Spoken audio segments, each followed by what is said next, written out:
Hello guys and welcome to this particular video. In this particular video we'll be looking at control flow. Control flow, or in a more simpler term what we refer to as decision making. How can we actually make our computer make decision? And some people will also call this particular topic conditionals. All right, but before we get into that aspect, you see in our previous video we were making use of the JavaScript console, but in this particular video I want to actually make use of the code editor.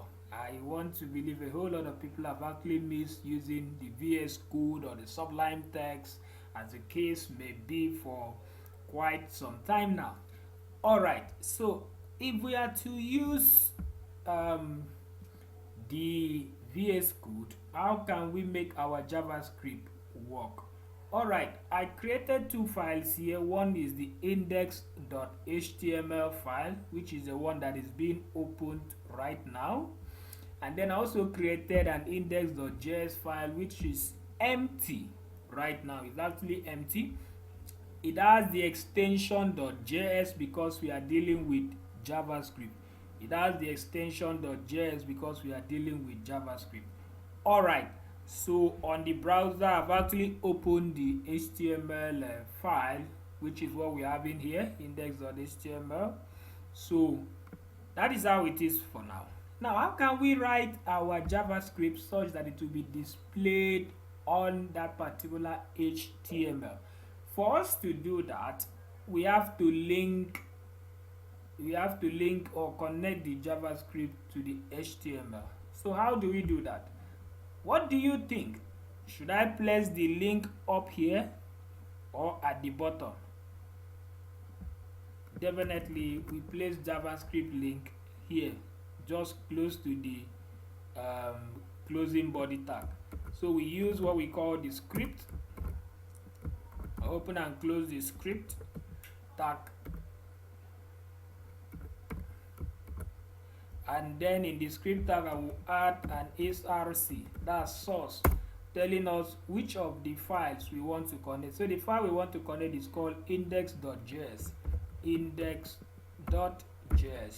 Alright, so whatever we'll be writing on index.js here should be able to have an effect there. So let's test that out by saying something like maybe alert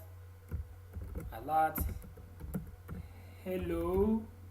Alright, so let's refresh the browser and see whether we can. Oh, so we have hello. That means it is successfully connected. All right, so like I said, in this particular video we'll be looking at conditional. That's the control flow. How can we actually allow our system to make decision? One of the method we'll be using, one of the first thing we'll be treating is what we call the if statement. It's what we call the if statement. Alright, let's say for example we have a variable called name. Name is equals to maybe Dan. Okay, so I can now have, okay, let's say we have, after that we now have a prompt. Okay, yes, we have a variable called name, so we now have a prompt.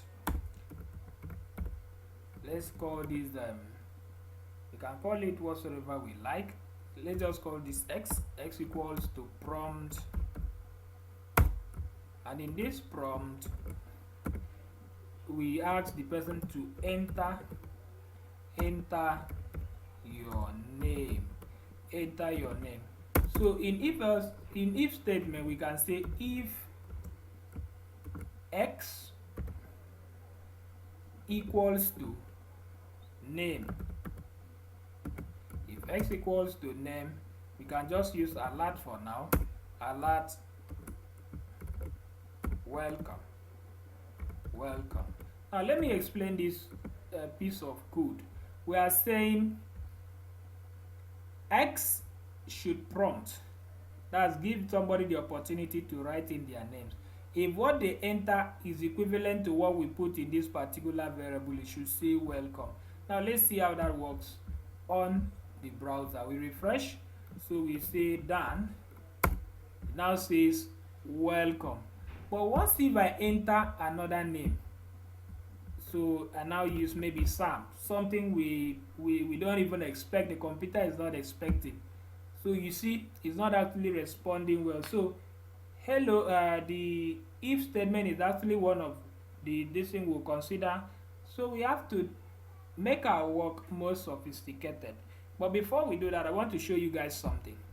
What if I wanted to display this welcome on the console? You know, there are some people that likes the console. So I can say console.log. Console.log. This time around, let me not say welcome. Let me say how are you? Alright. So what do? Let's check our console and then try to see what we have. If I save that work and refresh, see the guy asks us enter your name. I think the correct name there was done. So you see the how are you is being displayed on the console. So if you want something to be displayed on the console, you use the console.log. But if you want it to pop up, you can actually use alert. All right, now let's continue building this project further. I want to use alert because I don't want to be going to the console from time to time until when needed. All right, there is another statement called the else statement. Please take note of where I'm putting it. Let me change this variable to maybe y. Let me change that variable to y. I don't want it to be cross. So you see, good. So that variable y stands for name now. All right, so there is another variable called else, another statement called else. So this one is like, if it is not this guy, make it to be this guy. All right, let me make it as descriptive as possible. Yes, it's better to make the, so that let's call that f name. All right, no, did not spell that correctly here. All this is an attempt to make sure that you follow what I'm doing. I don't want the variable names to confuse you. There are some people that will want to hear X and Y. I don't want it to run away, okay? So that's why I'm trying as much as possible to take it slowly and use names you can actually understand. I explain again. This thing is more like a story. Variable, first name, we set it to Dan. We are now saying, ask the person to enter the name. If the name is, if whatever the person enters here correspond with what we have here, say, how are you? But what if it is another name? That's where the else statement comes into play. So in the else statement, we'll now say, we can now alert. We can now say, no. Or let's say, sorry, I wasn't expecting you. Because that's not the name we are looking out for. Sorry, I was not expecting you. So you see, this particular one is more like an alternative text if it does not work. So in our previous work, you discovered that if it does not work, yes, if we put a name that the computer does not expect, the guy was just dumb. But in this case, there should be a message. So let's say I type Sam again, said sorry, I was not expecting you. Okay, now let's try it out again with Dan. Dan, you see, it says how are you? It actually accepts Dan. All right, let's continue building our project bit by bit. Okay, what if I do it this way so that it will be very, very simple. Very, very simple. Now let's make this name kind of dynamic. So let's turn this place to prompt. Prompt, and then it is from here that the person should enter your name. Okay, all right, it will still work the same way. So we say if the f name in this case is Dan. So it's still the same code, but I believe it's clearer now. So we say variable first name, you ask the person to enter. If whatsoever the person enter is done, say how are you? Else, say sorry, I was not expecting you. Should we try that out? Yes, let's see how it works so that we can follow each other step by step. So once I say Dan, it says, how are you? All right. Okay, so assuming we are expecting up to, let's say, 2 or 3 people. You understand? So let's say now, not just Dan, at least we should have another person. You understand? How can we do that? We can use what we call the else if statement. So now let's build a program that says if it is Dan, you should say welcome Dan. Okay, welcome Dan.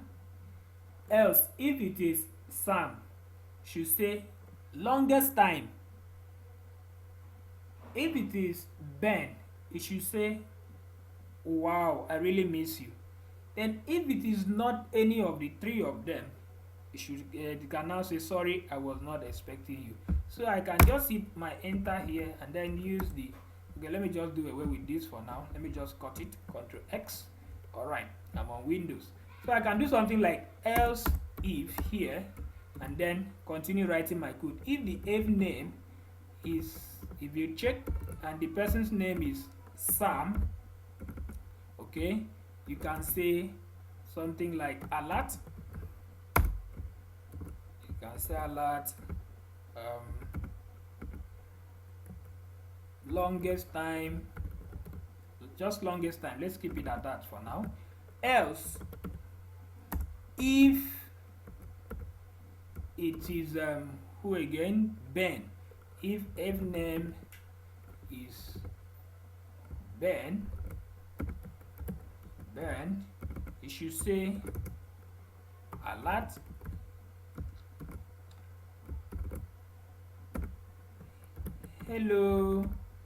hello. Alright, if it is not any of the 3, then the else statement should come into play. Now I save. Let's see how this works. I refresh. If it is done, now says welcome Dan. Okay, let's check out for maybe Ben. If it is Ben, it says hello, because that was what we said should work for Ben. If it is who again? It was Sam. If it is Sam, it says longest. Okay, just longest. So it's supposed to be longest time. Alright, get the logic. Alright, what if it is another person entirely? Let's say something like who again? Let's say Nat said, oh sorry, I was not expecting you. So this is how we actually help the computer to make decisions. Okay, this is how we actually help the computer to make decisions, and you can actually concatenate it with the variable if you really want. Okay, all right. So apart from this decision making, that's the if statement, the else if statement, and the else statement in which we have considered. There are other things that makes this work better, or should I say a bit more sophisticated for us. That is what we refer to as logical operators. This is the AND operator, and in this case we normally use 2. So this is the OR rather. After the OR we have the AND, and then the exclamation mark, which stands for NOT. How can we actually apply this to what we want to do? Okay, now let's say in this case now we actually allow this person to enter 2 names. Variable L name, that's for last name. So we now prompt the person to enter their last name. Enter your last name. Okay, enter your last name. So let's see how the conditional operators or the logical operators actually work. We can say something like if the first name, let's say we are building a program, and this program we are expecting somebody that the first name is Dan and the last name is Ben. If it is not that, okay, how can we accept the two names? So we say if the first name is equal to Dan and the last name is equal to Ben, okay, then alert welcome, okay. Else, look at where I'm putting my else statement. Else, tell the person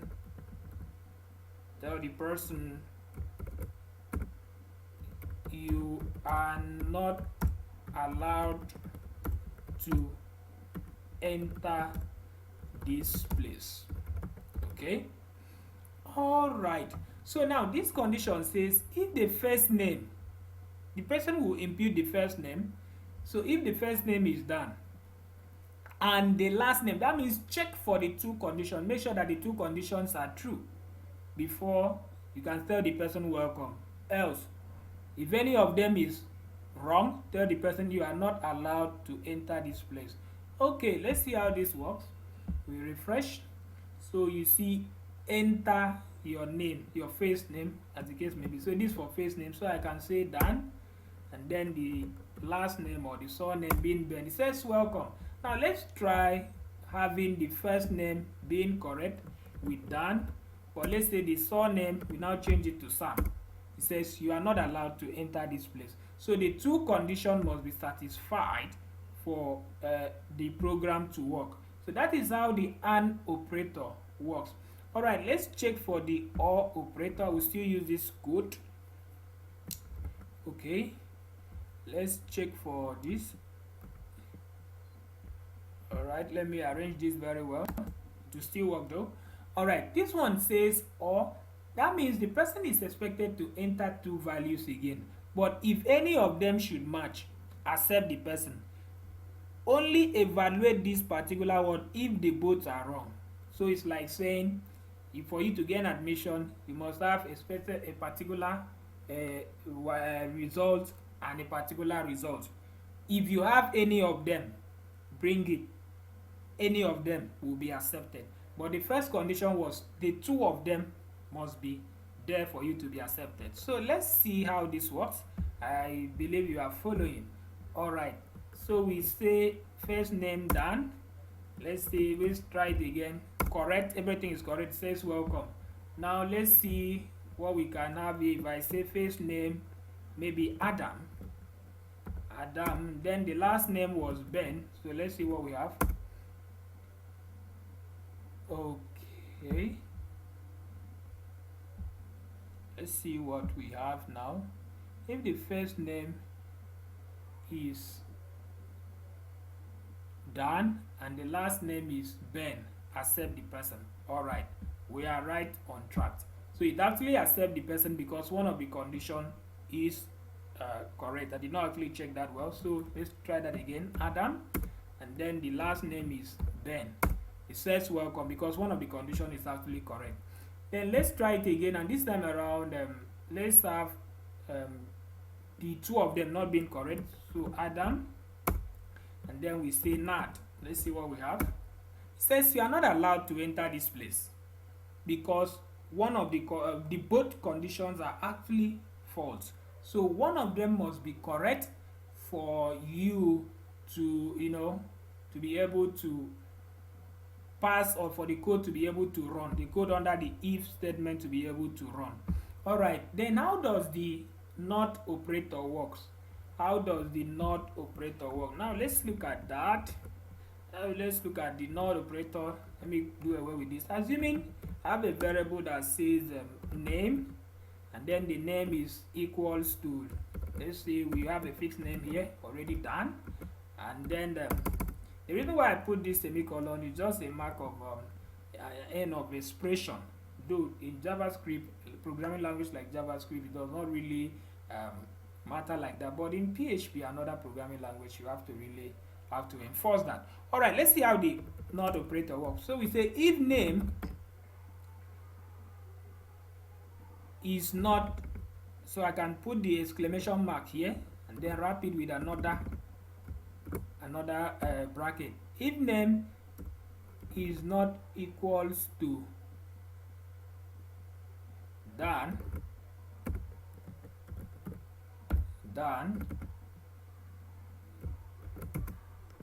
alert. Wait, one of the bracket is missing. Okay, so alert, if it is not done, say you are not wanted. But if it is done, you can go ahead to tell the person anything you like. So in this case, we can do something like welcome. Alright, let's see what we have on the browser, how that works. So we have a variable called name. So it says welcome. The reason why it says welcome is because we already defined this variable to be what? Dan. So let's say we change this variable to Sam. If it is not done, say you are not welcome. So we have changed it to Sam. Let's see how that works. I'll refresh. It said you are not welcome. The reason is because it is not done that is there. So that is it for conditionals. The if statement, we have seen the else statement, we have seen the else if statement, and then in logical operators we have seen the and operator, the or, and as well as the not operator.